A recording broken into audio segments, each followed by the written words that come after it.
We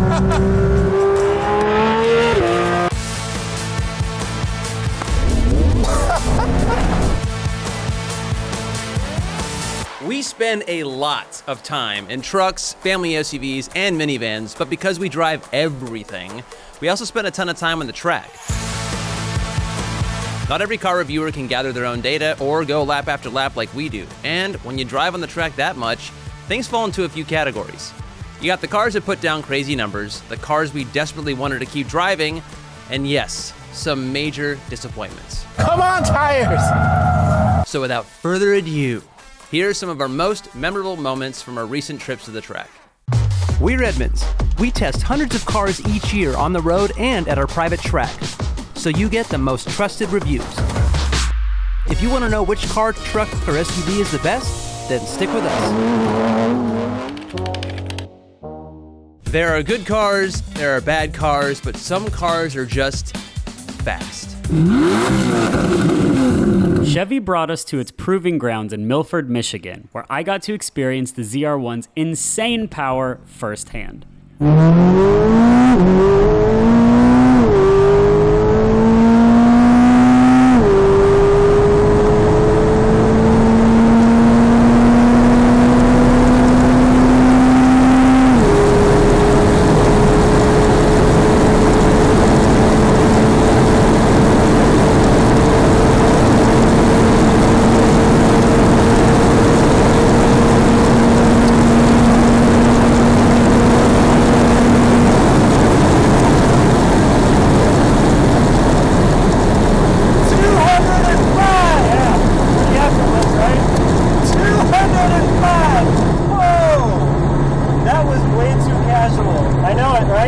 That's got to be the biggest speed we hit this year. But don't worry, a few months after we got a ride on that prototype, we also got to drive the production version of the Corvette ZR1 on an F1 track. Here we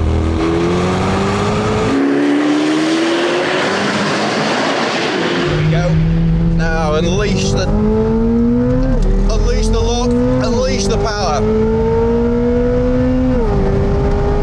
130 miles an hour, 140, that's 150, 160. 170 brake, and hard on the brakes, carbon stoppers of course. These give you real confidence, really impressive. I've driven the car on, a little bit of a slide there. Still got to respect this thing, 1,000 horsepower. And if you don't have 200 grand? Now, if you tell me that something does 0 to 60 in 3 seconds, I'm gonna want to feel it for myself. Oh my goodness, this thing is so quick. 510 horsepower, 547 pounds-feet of torque. Oof. The last Model 3 performance, 3.3 seconds to 60 in our testing, so this one is definitely quicker than the last generation car.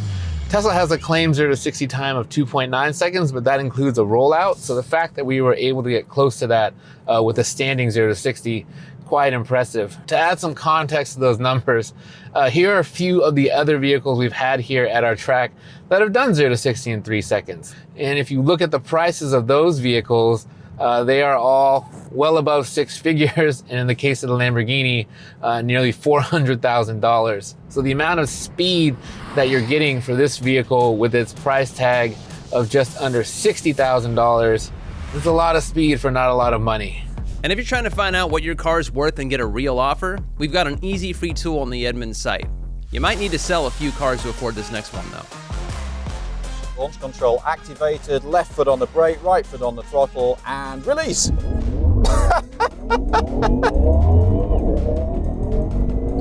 Honestly, it's all getting a bit silly. That, ladies and gentlemen, 0 to 60 in 2.2 seconds. Now, fast is all well and good, but what about fun? GR86, 3 pedals equals 1 very happy Clint. If you muck it up, it's a little bit sloppy, but if you get it right, this thing is just fantastic. The steering is super quick and so direct. The engine is very playful. The rev range goes all the way up and it's linear. You know exactly what's happening. Launch control activated and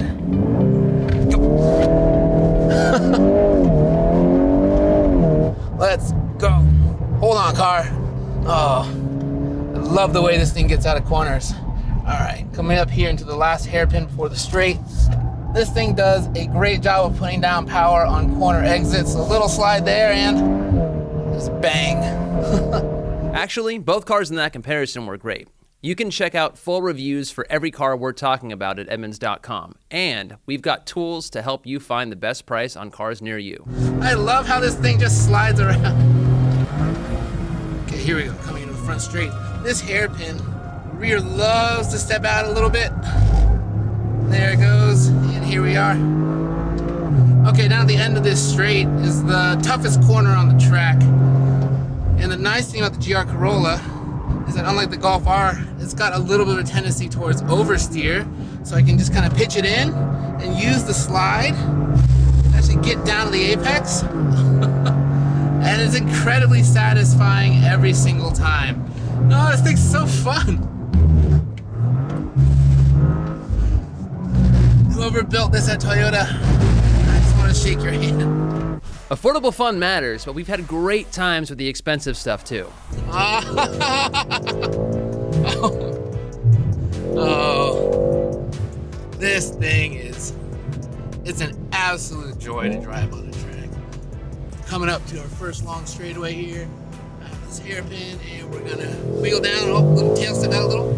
Oh. The way that this car puts down power is absolutely intoxicating, and it sounds fantastic. This BMW M8 is just a fantastic all-rounder. It's good at everything out here. It is good at going, it is good at stopping, it is good at turning, and I think that's why it's had such a successful U-Drags career, because that format is really designed to test all aspects of a car's performance. And whatever way you want to slice it, the BMW M8 is just really, really, really excellent all around. Here we go again on the straight. Oh. I absolutely love driving this thing fast. I can't stop smiling. It is so stable, this car. Under braking, it doesn't move. Under cornering, it doesn't move. It's just flat.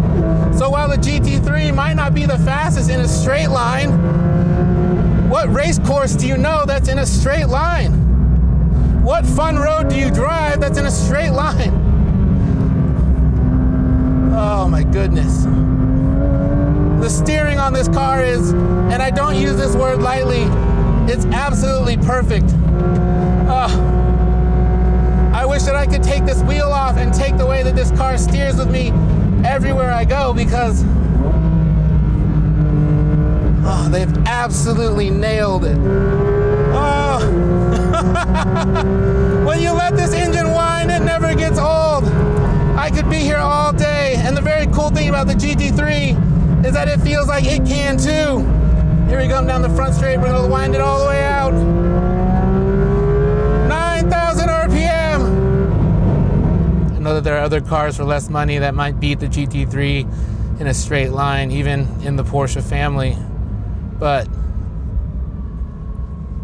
none of them move like this. None of them dance like this. It is hard to explain just how much confidence this car gives you. It's unshakable, the way it brakes, the way it steers. It's just, my hands are shaking. But we all know not every car can make you giggle like an M8 or inspire admiration like a GT3. Some cars on track are just, well, the hosts say it best. Oh man, I gotta ease it through this thing. Oh, that front end is sketchy. Oh, it's everywhere. Here we come down into the chicane. Oh my goodness, this thing is still really, really unstable under braking. It feels even worse. And you get absolutely no feel through the steering wheel. All the instability you have to feel through the seat. So here on the back straight, we gotta go hard on the brakes with chicane, and oh, Jesus Christ. It just feels awful under braking. And just fighting all the time with this car. Everything about this car just feels really unpredictable. You kind of have to approach it very, very cautiously. And out here, that makes it really not fun to drive around. We've had a lot of trouble with that car, which is rough considering we spent over 85 grand on one to be part of our 20-ish car one-year road test fleet. At least we didn't buy an M5. The M5 Touring feels like a bull in a china shop. It's not just the weight either, it's the sheer size of this car. So we have 3 modes for the drivetrain, 3 modes for the energy recovery, the shift logic, the chassis, the steering. That's kind of my takeaway with this M5. There's plenty of power to be had, but you always have to tweak a setting or hit a button to make it happen. It's not just on-demand speed. Newer and more complex does not necessarily mean better. Ugh, and the Maverick Lobo. We wanted so badly to love this car. I mean, just look at it. Immediately you can tell that these tires are really not up to snuff. When you try to turn it in here, you can feel it. Oh, big slide there. You can feel the nose start to push, but it's not because the suspension feels unbalanced. I think it's because the tires just don't have enough grip to really keep the truck in line. The other thing too that's a problem with the Maverick, these seats do not keep you in place at all. It's not that they're uncomfortable, they're just very flat. So on these corners here, you can't really see it, but my knee is jammed up against the door trying to really hold me in place. Come on tires.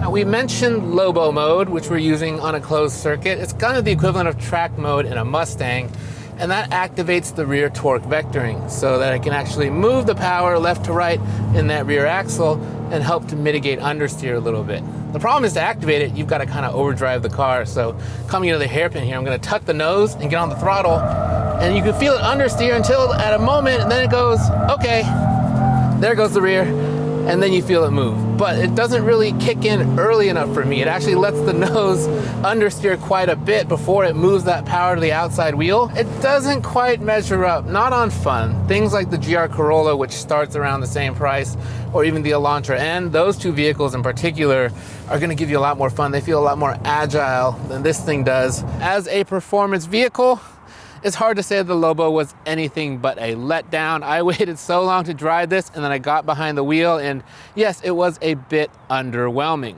Now, if you like this stuff, if you want us to be able to keep driving crazy cars on track and you want to support us, like and subscribe goes a long way, and we thank you. And if you got questions, suggestions, just want to chat, say what's up in the comments. We actually read them. And that's the best of the track.